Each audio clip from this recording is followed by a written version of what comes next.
নমস্কার। আজকের গল্প দত্ত। রোদে দাঁড়িয়ে তপতী দেবী নিজের পাতলা হয়ে যাওয়া চুলে চিরুনি বোলাচ্ছেন। ঠিক সেই সময় তার সামনে এসে দাঁড়ালো সোমা। বলল, আপনাকে অফিসে ডাকছি। তপতী দেবী অবাক হলেন, কারণ অফিসে সাধারণত দুটো কারণেই ডাক পড়ে। এক, কারো ফোন এলে। দুই, কেউ দেখা করতে এলে। তপতী দেবীর ক্ষেত্রে এই দুটোর মধ্যে একটিও সম্ভব নয়। তাহলে হঠাৎ অফিসে ডাকছে কেন? সোমা ও মুখের ভঙ্গিমা দেখে হতভম্বতা আন্দাজ করতে পেরে বলল, একজন এসেছে আপনার সঙ্গে দেখা করতে। তপতী দেবী আরো অবাক হয়ে গেলেন, আমার সঙ্গে দেখা করতে? হ্যাঁ, চলুন, যাচ্ছি বলে উনি ঘরে ঢুকে নিজের বিছানার পাশের টেবিলে চিরুনি রেখে চুলে খোঁপা মারলেন। তারপর চললেন সোমার সঙ্গে অফিসের দিকে।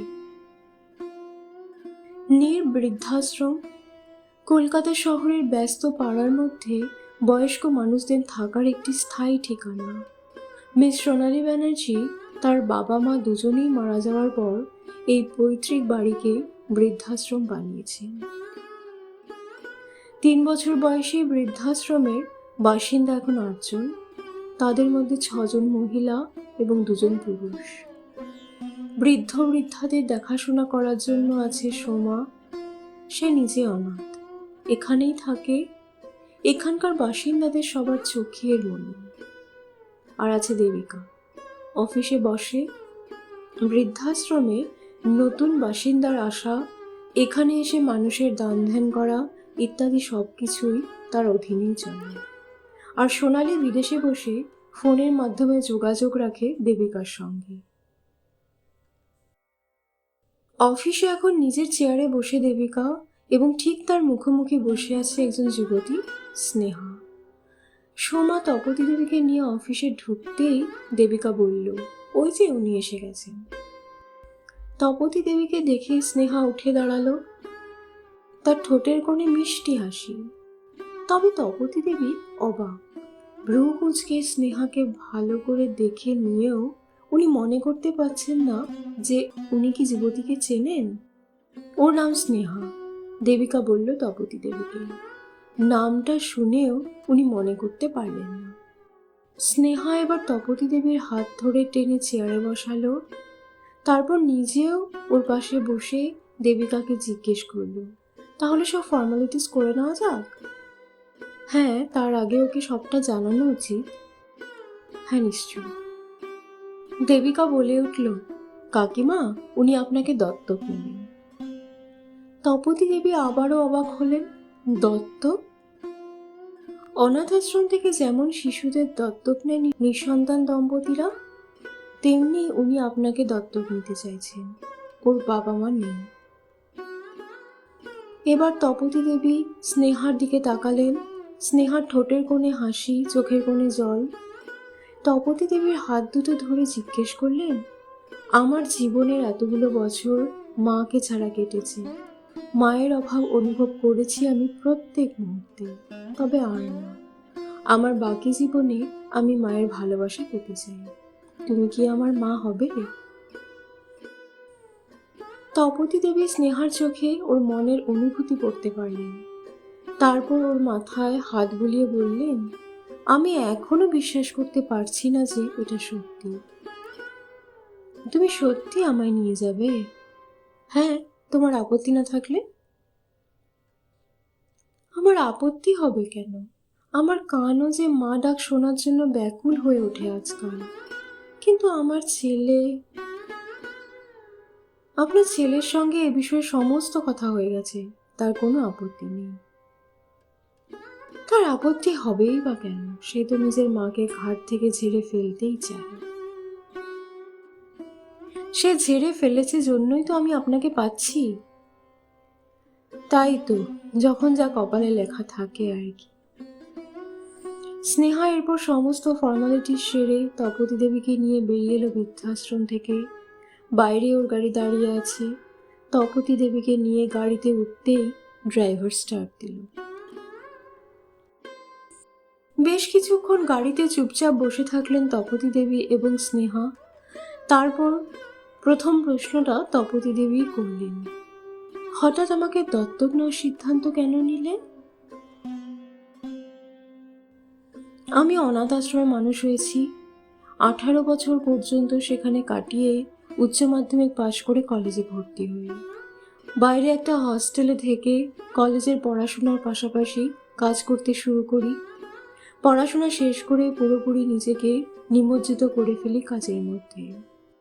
এত বছর হস্টেলে কাটিয়ে অবশেষে বছরখানেক হলো নিজের একটা ফ্ল্যাট কিনেছি। কিন্তু সেই ফ্ল্যাটের ঘরগুলো বড্ড ফাঁকা লাগে। আমার জীবনে কোনো কিছুরই অভাব নেই এখন, শুধু অভাব আপন মানুষের। ভেবেছিলাম বিয়ে করব, তার জন্য সঠিক মানুষ পাইনি এখনো। তারপরেই সিদ্ধান্ত নেই মা দত্তক নেব। একজন নিঃসন্তান দম্পতি যদি বাচ্চা দত্তক নিয়ে মা বাবা হতে পারে, তাহলে আমি কেন একজন মাকে দত্তক নিয়ে আমার জীবনে মায়ের অভাব পূরণ করতে পারবো না? বাচ্চা দত্তক নেওয়া এবং মা দত্তক নেওয়ার মধ্যে কিন্তু তফাৎ আছে। বাচ্চাকে নিজের মতো করে গড়ে নেওয়া যায়। আমার জীবনের 3 কাল গিয়ে 1 কালে এসে ঠেকেছে। আমাকে কি আর নিজের মতো করে গড়তে পারবে? গড়তে চাইও না, তুমি যেমন আছো তেমনি থাকো। তোমার কাছে আমার কিচ্ছু চাওয়ার নেই, শুধু আমাকে ভালোবাসলেই হবে। তপতী দেবী একটা দীর্ঘশ্বাস ফেলে স্নেহার হাতের উপর হাত রেখে বললেন, ভালোবাসা আজকের দিনে দাঁড়িয়ে সব থেকে দামি চাওয়া। আমিও এটাই চেয়েছিলাম একমাত্র ছেলের কাছে, পাইনি। তাই তো ঠাঁই হয়েছিল এই বৃদ্ধাশ্রমে। তোমার ছেলের কথা আমি শুনেছি। সে জানে না তার জীবন থেকে সে কি হারিয়েছে। যার কাছে মা থাকে না, শুধুমাত্র সেই বোঝে মায়ের মর্ম। তপতী দেবী চোখের জল মুছে বললেন, এই বৃদ্ধ বয়সে এসে আমার কিচ্ছু চাওয়ার নেই জানো তো, শুধু নিজের সাজানো সংসারে থাকতে চেয়েছিলাম। সাজানো সংসারে জায়গা হয়নি তো কি হয়েছে, নতুন করে আবার সংসার সাজাবে আমার ঘরে। তপতী দেবী ঈষৎ হেসে মাথা নেড়ে বললেন, নিশ্চয়ই, কিন্তু সবার মধ্যে থেকে আমাকেই বেছে নিলে কেন? প্রথম তোমার ছবি দেখেই আমার মুখ থেকে মা বেরিয়ে এলো, তাই আর ভাবিনি। গাড়ি এসে থামলো একটা বড় আবাসনের সামনে। গাড়ি থেকে নেমে স্নেহা তপতী দেবীকে নিয়ে চলে এলো বি ব্লকের 7 নম্বর ফ্লোরে। নিজের ফ্ল্যাটে ঢুকে স্নেহা তপতী দেবীকে নিয়ে বসালো সোফায়। তারপর রান্নাঘরে ছুটতে গিয়ে আগে থেকে এনে রাখা কেকটা নিয়ে এলো, সঙ্গে মোমবাতি। তপতী দেবীর সামনের টেবিলে এসব সাজিয়ে রাখতে রাখতে বলল, আজ মাতৃদিবস। আজকের দিনে আমার ঘরে মায়ের আগমন হয়েছে, এই সেলিব্রেশনটা খুব জরুরি। তপতী দেবী স্নেহাকে যত দেখছেন অবাক হয়ে যাচ্ছেন। ওর চোখ দুটো ঝাপসা হয়ে আসছে বারবার। উনি বললেন, আমি জীবনে কোনো দিনও কেক কাটিনি। সে কি, জন্মদিনে? জন্মদিন? আমার জন্ম কবে হয়েছিল তাই জানি না, ডকুমেন্টে লেখা। ওটা তো যা মাথায় এসেছে লিখে দিয়েছিলাম। বেশ, তাহলে তোমার জন্মদিন এখন থেকে প্রতি বছর আমরা মাতৃদিবসে পালন করব, ঠিক আছে? এত সুখ সইবে তো আমার কপালে? সইতে হবেই। এবার মোমবাতি নিভিয়ে কেকটা কাটো দেখি। তপতী দেবী মোমবাতি নিভিয়ে কেক কেটে স্নেহাকে খাইয়ে জড়িয়ে ধরলেন।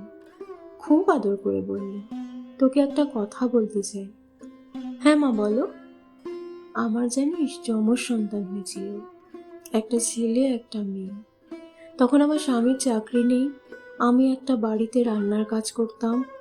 2টো বাচ্চাকে মানুষ করার মতো আর্থিক ক্ষমতা ছিল না, ফলে মেয়েকে আমি অনাথ আশ্রমে দেওয়ার সিদ্ধান্ত নিই। যে দিদির বাড়িতে কাজ করতাম সেই দিদি আমাকে একটা অনাথ আশ্রমের সন্ধান দিলেন। আমি সেখানে চুপি চুপি দুয়ারে রেখে এসেছিলাম মেয়েটাকে। ভেবেছিলাম ছেলে বড় হয়ে আমাদের পাশে দাঁড়াবে, মেয়ে তো পরের বাড়িতে চলে যাবে। তাই ছেলেকে রেখে মেয়েকে দূরে ঠেলে দিয়েছিলাম। আজ মনে হচ্ছে সেই মেয়ে থাকলে আমাকে হয়তো আগলে রাখত, আর সে মেয়ের রূপেই তুই এসেছিস আমার জীবনে। সন্তানের কোনো লিঙ্গ হয় না মা। তোমার ছেলে বলেই যে দেখেনি, মেয়ে হলেই যে দেখতো তা নয়। এটা যার যার নিজস্ব ব্যক্তিগত মানসিকতা। অনেকেই বলে যে ছেলে দেখে না।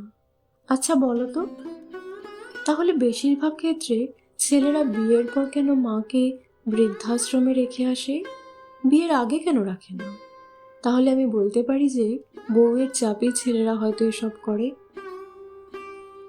সেক্ষেত্রেও ছেলেটার দোষ অবশ্যই, কারণ অন্যের কথায় নিজের মাকে কেন ফেলবে? যাকগে, সেসব অনেক যুক্তির কথা। ছেলে মেয়ে বলে না, মা বাবা শ্বশুর শাশুড়িকে নিজের কাছে রেখে যত্ন করার জন্য একটা স্ট্রং মানসিকতা লাগে, সেটা সবার থাকে না। আর তুমি অতীত ভুলে আজ থেকে নতুন জীবন শুরু করো। নিশ্চয়ই, তুই একদম ঠিকই বলেছিস। রাতের খাওয়া দাওয়া সেরে তপতী দেবী ঘুমিয়ে পড়লে স্নেহা নিজের ঘরের ব্যালকনিতে এসে দাঁড়ালো। 18 বছর পার করে অনাথ আশ্রম থেকে বেরিয়েই স্নেহা খোঁজ করতে শুরু করে নিজের আসল বাবা মায়ের। অনেক মানুষের কাছে ঘুরে ঘুরে অবশেষে কয়েক মাস আগে যখন তপতী দেবীর বাড়িতে সে পৌঁছে নিজের পরিচয় দিল, তখনও যমজ ভাই অভিরূপ জানায় যে মায়ের সঙ্গে আমার স্ত্রীর বনিবনা হচ্ছিল না একেবারেই। রোজ অশান্তি লেগে থাকতো বাড়িতে। এর ফলে আমার ছেলের পড়াশোনার ক্ষতি হচ্ছিল। তাই মাস দুয়েক হলো আমি আমার মাকে বৃদ্ধাশ্রমে রেখে এসেছি। শুরুতে স্নেহা খুব রেগে গিয়েছিল, অভিরূপকে অনেক কথা শোনায়, কিন্তু তারপরে নীর বৃদ্ধাশ্রমের খোঁজ নিয়ে বেরিয়ে যায় ওই বাড়ি থেকে। কাকতালীয়ভাবে নীর বৃদ্ধাশ্রমের মালিক সোনালি স্নেহার কলেজের বন্ধু। দুজনের মধ্যে কোনো যোগাযোগ না থাকলেও একে অপরকে চিনতে ওদের সমস্যা হয়নি। সোনালি স্নেহার মুখ থেকে সব জেনে একেবারেই রাজি হয়ে গিয়েছিল তপতী দেবীকে দত্তক নেওয়ার প্রস্তাবে। স্নেহা ফোন করলো সোনালিকে। হ্যালো, নিয়ে এসেছি আমি মাকে। খবর পেয়েছি, উনি ভালো আছেন? হ্যাঁ, থ্যাংক ইউ আমাকে এতটা সাহায্য করার জন্য।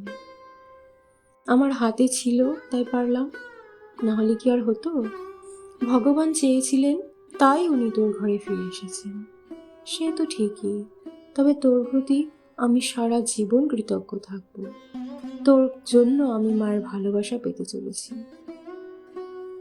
ভালো থাকিস, কিন্তু আমি একটা জিনিস বুঝলাম না রে, তুই কেন ওকে নিজের আসল পরিচয় জানালি না?